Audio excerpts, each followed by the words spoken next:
Well, hello and welcome back to Life After 70. My name's Paul, and today I want to run another charging test and to kind of compare it to what I did a week or two ago. I ran a test just plugging my charger directly into a 110, 120 volt outlet, just a standard outlet. And I charged from 60% up to 80%, and it took 19 hours, which is about 1% of my battery per hour it took. So that is the method that you could use if you're not driving a lot, and if you used 3, 4, or 5% of your battery every day, you're only looking at 3 to 5 hours to charge up what you use every day. So you just plug in every night and you're good to go.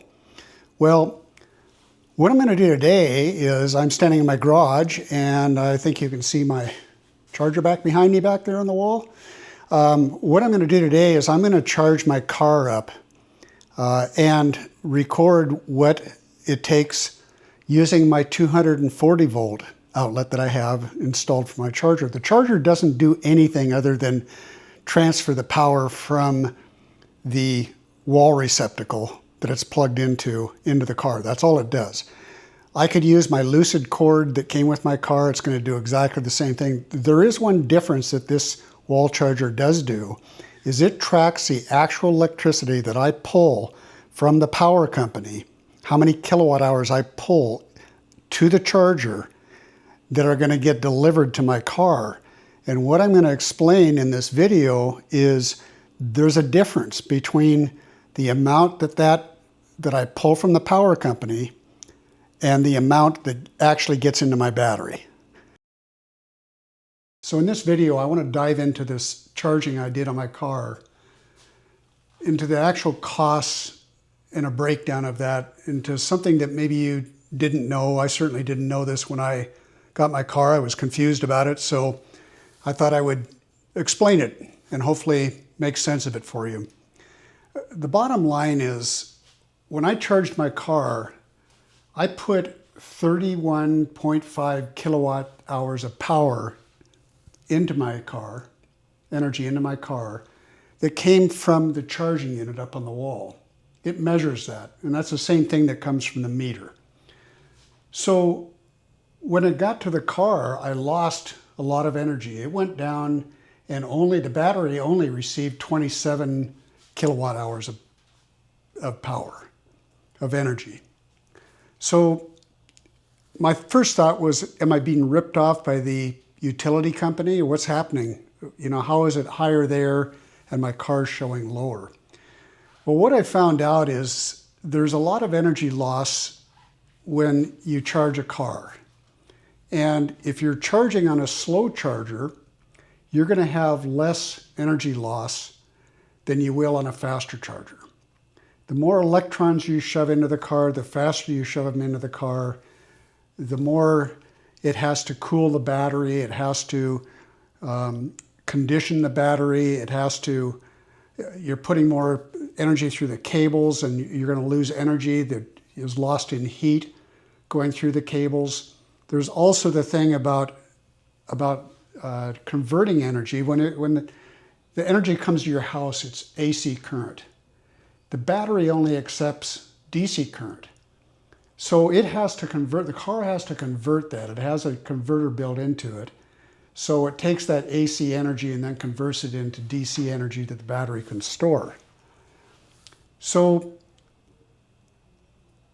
when I charged my car a week ago and posted the video, I charged it using a 120 volt outlet.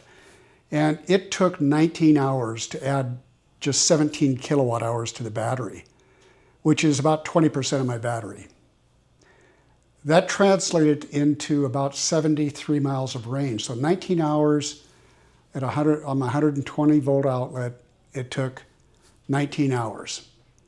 A couple of days ago, I charged my car, and I used my 240 volt outlet, which added 27 kilowatt hours to my battery, which is about 32% of my battery charge, or excuse me, 32% of my battery size. And that translates to 120 miles of range, and it took 3 hours and 15 minutes. So you can see there's a huge difference between using a 120 volt outlet and a 240 volt outlet. But I wanted to dig deeper into the numbers for my most recent charging session I just did. The energy that came out of my dispenser on the wall said that I used 31.5 kilowatt hours. This is actually what I drew from the utility. But then it had to convert that to DC energy that my battery actually stored. And I lost 4.5 kilowatt hours from the dispenser into the battery. That's about a 14% loss. And you'll see this even maybe higher when you're going to fast charging. Is that normal? Yeah, it really is. Unfortunately, it is. Here's what happens. The dispenser sends that power to my car, but it doesn't all end up in the battery. It's lost by resistance, which is the heat that you feel on the cable. And some of it is lost with the accessories. This all gets a bit complicated, but in simple terms, you end up paying for electricity that is lost before it ever gets to the battery. You'll never see, when fast charging, you'll never see that the energy that it delivered that you paid for, the battery, it never gets in. A lot of that doesn't get into the battery. Probably between 10 and 20% does not get into the battery. But this is kind of normal. This is normal, really, for electricity. And every appliance in your house loses some energy. Just going through the wires in your house, you lose some of that energy.